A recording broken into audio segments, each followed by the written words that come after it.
ఈ వీడియోలో మనము నల్లమల అడవుల్లో స్వయంభూ వెలిసిన జ్ఞాన సరస్వతి అమ్మవారి దేవాలయం గురించి తెలుసుకుందాం రండి.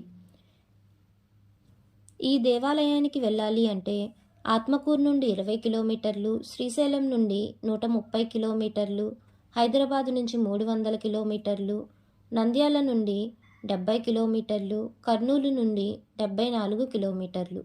ఈ దేవాలయం దట్టమైన అడవి మధ్యలో ఉంటుంది. దూర ప్రాంతాల నుండి వచ్చేవారు నైట్ దగ్గరలో ఉన్న ఆత్మకూరులో కానీ, కర్నూలులో కానీ, నంద్యాలలో కానీ స్టే చేసి పొద్దున్నే ఈ దేవాలయానికి వెళ్ళండి.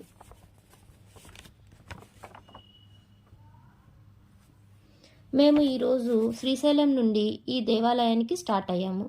శ్రీశైలం నుండి ఘాట్ రోడ్ మీదుగా దోర్నాల చేరుకొని దోర్నాల నుండి ఆత్మకూరు వెళ్ళి అక్కడ నుండి శివపురం వెళ్ళాలి. శివపురం నుండి ఈ దేవాలయం 5 కిలోమీటర్లు ఉంటుంది.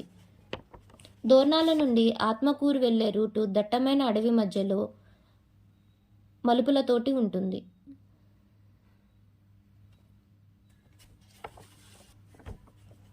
కొలను భారతిలో ఉన్న స్వయంభూ వెలిసిన సరస్వతీదేవికి 4 చేతులు ఉంటాయి.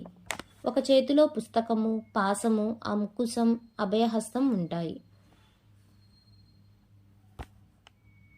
ఆంధ్రప్రదేశ్లో ఉన్న స్వయంభూ సరస్వతి దేవాలయం అది.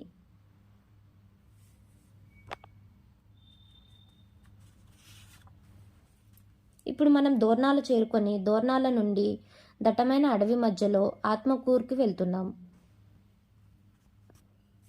దోర్నాల నుండి ఆత్మకూరు వెళ్ళే రోడ్డు దట్టమైన అడవిలో పచ్చని చెట్లతోటి ఎంతో ఆహ్లాదంగా ఉంటుంది. మేము ఎండాకాలంలో వెళ్ళాం కాబట్టి ఇలా ఉంది.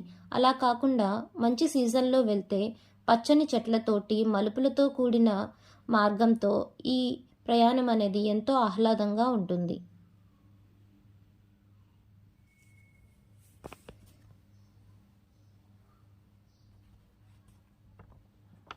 భారతదేశంలో స్వయంభూ వెలిసిన సరస్వతీ దేవాలయాల్లో బాసర్లో ఉన్న సరస్వతీదేవి, అలానే జమ్మూ కాశ్మీర్లో ఉన్న వైష్ణోమాత, కొలను భారతిలో ఉన్నటువంటి స్వయంభూ వెలిసిన సరస్వతీ మాత.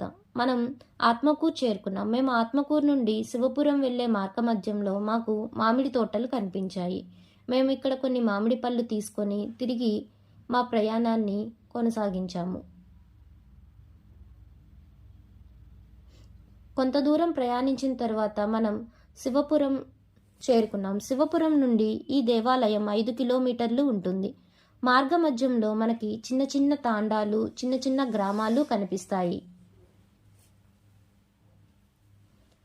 శివపురం చేరుకున్న తర్వాత మనం గ్రామాల మధ్యలో ప్రయాణించాల్సి ఉంటుంది.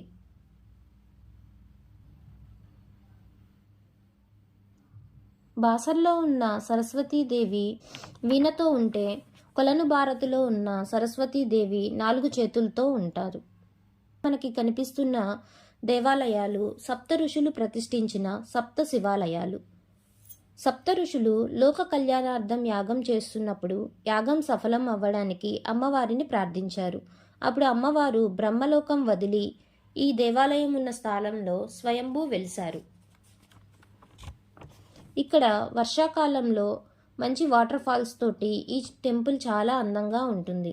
అంతేకాకుండా ఇక్కడ నుండి మనం సంగమేశ్వరం చేరుకోవచ్చు. ఇక్కడ నుండి సంగమేశ్వరం మనకి అరౌండ్ 15 కిలోమీటర్లు ఉంటుంది. Thank you for watching.